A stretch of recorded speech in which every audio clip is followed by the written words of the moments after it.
Welcome back. Israeli Prime Minister Benjamin Netanyahu says the ceasefire in Gaza will not begin until Hamas releases the names of the captives who will be freed in the first phase of the truce deal. The Palestinian group blamed technical reasons for that delay. Qatar's Prime Minister has detailed monitoring mechanisms for the ceasefire, and Palestinians in Gaza desperately need aid due to the humanitarian crisis caused by the prolonged conflict. To discuss this now, we're joined virtually by Afrasid Senior Research Fellow and Director Thembisa Fakude. Mr. Fakude, thank you very much indeed for your time. As we watch, this developing story, what are the chances of, the Israeli-Hamas ceasefire agreement succeeding? And, what factors might impact its stability? Well, as we speak, the Israelis continue to bombard Gaza, notwithstanding that it's already created destruction in that place. 70% of infrastructure of Gaza is destroyed and over 46,000 people killed. So now they're looking and demanding the list of those that are going to be released today. Of course, this is the tactic that the Israelis have used over the years to delay a ceasefire, and they would like to kick the can down the road, and they don't want to see this ceasefire. Because if you really think about it, it's almost impossible, I'll argue, for Hamas sitting in Doha to know precisely who's alive, who's not alive, because Gaza has been destroyed by bombs, and it's very difficult to know exactly who's who where. I've heard from some sources during my stay in Doha in December that actually some of the senior members of leadership of Hamas and Islamic Jihad do not know precisely who's alive and who's dead and who's who where. While Yahya Sinwar, the former leader of Hamas, was alive, it used to take them at least a week to get a response. You can imagine now how long will it take, or does it take for leadership sitting in Gaza when they try to speak and communicate with their colleagues in Gaza. So this is going to be interesting. Whether Hamas is going to be able to come up with that list or not on time, we'll have to wait and see. It's already an hour and a half late to the implementation of this deal. So as it stands, there could be no indication right now about when this truce would even begin. And if it does, if you could kindly just outline, the agreement's key terms and their implications for the region, including, the release of these hostages and the monitoring mechanisms. Well, there are three phases to the deal. You have the first phase, which is supposed to be effected today.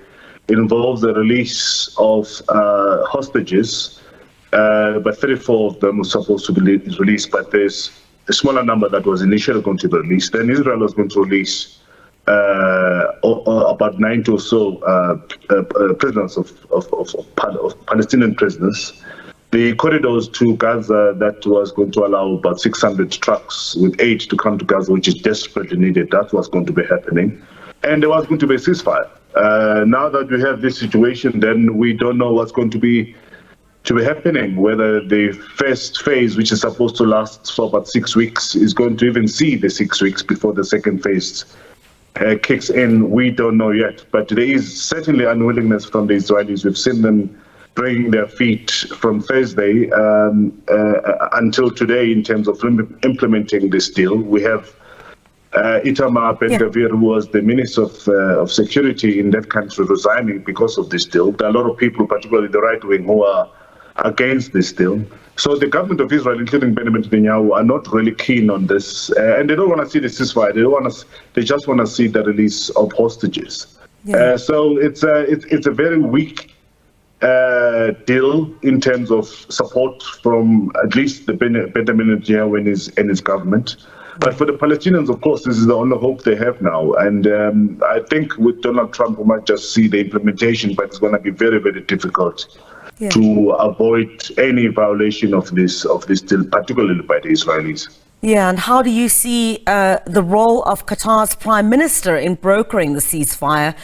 And what does this say about the country's influence in regional politics?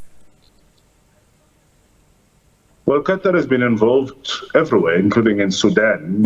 And Mohammed bin Abdulrahman Al Thani, the Prime Minister of Qatar, has also been very active in other conflicts in the region and trying to solve those conflicts. But this one has been one major one. And Qatar, of course, has continued to play an important role, mainly because of their deep pockets and their stance in terms of being non-aligned and being friends with everyone. Remember, after the Arab Spring in 2011, many of those that were involved or kicked out of the countries ended up in Qatar before many of them going to Turkey and Istanbul.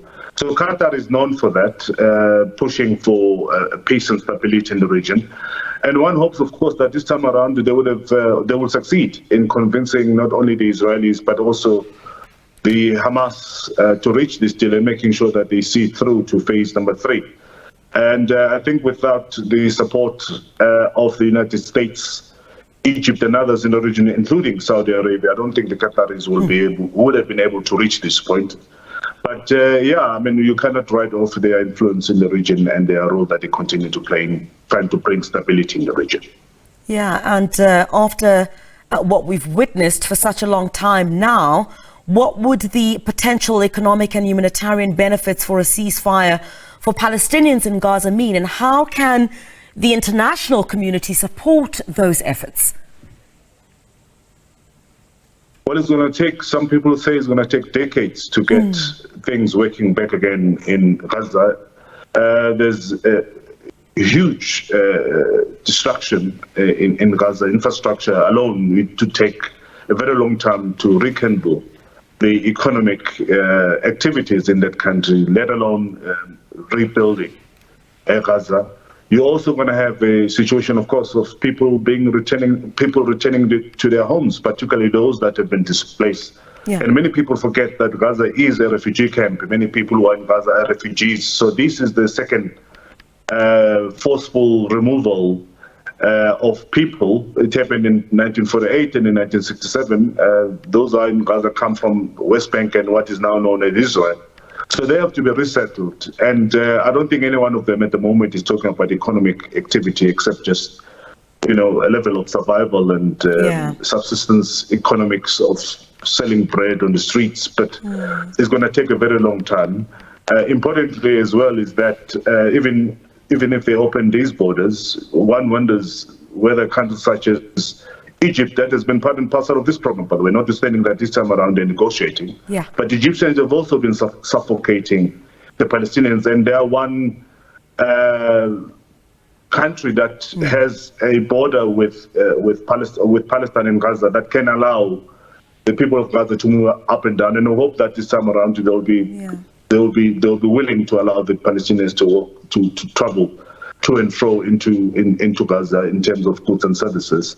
So it's quite difficult. But I think with Donald Trump, who has his own foreign policy in the Middle East, particularly that one of normalization through Abraham Accords, he is likely to push for normalization. And I think Saudi Arabia is also going to play a role, because Saudi Arabia is one country that everyone is looking at normalizing with, in Israel at least. Because once Saudi Arabia normalizes with Israel, that then brings an incentive for the Israelis to continue with this peace deal. But importantly, that will mean that Saudi Arabia is also going to bring in the money, because they've said in the past that there is no way they're going to fund the reconstruction of Gaza if they will remain an option for the Israelis. So with that, and Donald Trump being a transactional president, you are likely, we hope that they're going to reach a deal that's going to be long-lasting. And once the Saudis commit funds, Donald Trump will push Benjamin Netanyahu to accept the permanent ceasefire, and we can start seeing the reconstruction of Gaza. We certainly wait to see if that is going to happen. But let's talk about the broader implications, of the ceasefire peace process, and what steps, might be taken, I guess, to build on this momentum. Well, the steps that are needed, I think this was done, number one, to save face for Joe Biden, one, but importantly, the 19th, which is today, the day that was chosen or marked as the beginning of the ceasefire, was meant to demonstrate Trump's power, because Trump is taking office tomorrow, and Trump has said that he wants to have this thing sorted, done and dusted with by tomorrow. So it's Trump who has twisted the hand of the Israelis to accept this. Now, the next steps are very important, but I think Trump, being Trump, is going to be more on business than anything else. He is keen on doing business, particularly with the main country in the region, is Saudi Arabia, that has promised to sponsor and fund some of the projects in Gaza. So Trump is going to try and make sure that business is not disturbed. But importantly, he doesn't want to be embarrassed by Benjamin Netanyahu, and he's been very clear in terms of what he wants to see in the Middle East. Abraham Accords, as I've said earlier on, is the main foreign policy position of Donald Trump. And Trump would like to see leave a legacy of a president that managed to solve finally the challenges and problems of the Middle East, and he might just do that, who knows. But I think the Abraham Accords is going to be a driving force in terms of insisting on the foreign policy on Donald Trump, and that will begin by a normalization process with Saudi Arabia, because once that is done, then we're going to see a reconstruction of Gaza in earnest. And if that happens, I think Trump will be known, and his legacy will be that of a president who managed to beat all the other presidents in terms of bringing peace and stability in the region. And that's what many people are hoping. But of course, it's also up to Hamas if Hamas is going to continue with its trajectory or is going to opt for negotiations, if those negotiations are open between itself and Israel. And once that happens, and it looks as if it's going to happen, because if you look at the support of all the militants around the region, they seem to have been suppressed, at least for now, by the Israeli fire over the past couple of months. So Hamas might just take the option of negotiations with Israel moving forward towards achieving two-state solution, which is what now they're calling for, even though, of course, before Hamas never used to call for a two-state solution. But I think there's an appetite now more and more that many in the region are pushing for Hamas, including Hamas itself, that a two-state solution is the only option towards peace. Yeah, let's move away from that just a little bit. The TikTok ban in the United States. I mean, how do you evaluate the national security concerns driving the U.S. government's efforts, to ban TikTok? Well, it's been affected already. So this morning, people are already complaining. So it's done. And again, it's politicking. People have hoped that Trump was going to rescind the decision somehow using his presidential power, but it doesn't look like it. And one hopes, of course, that there's going to be something similar or something of same significance that will replace TikTok. But I think in terms of foreign relations and personal relations between Xi Jinping and President Trump have reached a very difficult point. And I think this is a beginning of something much bigger, and I wouldn't write off the involvement of other senior politicians, particularly those that have just entered politics in the United States, including Elon Musk, who have pushed for this, with an intention, of course, that will either push the TikTok to sell one, or will come up with an alternative that would replace TikTok. But we know that TikTok did some good things for Donald Trump during the presidential campaign. Even Donald Trump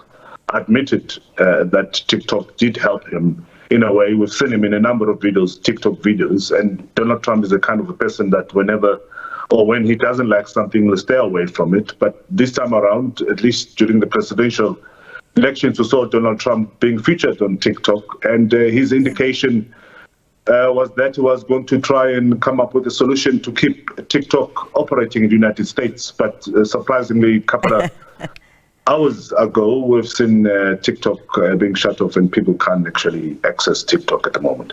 All right. Also, it'll be very interesting to see how all of that unfolds in the next coming days. Thank you very much indeed. That was Afrasid Senior Research Fellow and Director Thembisa Fakude.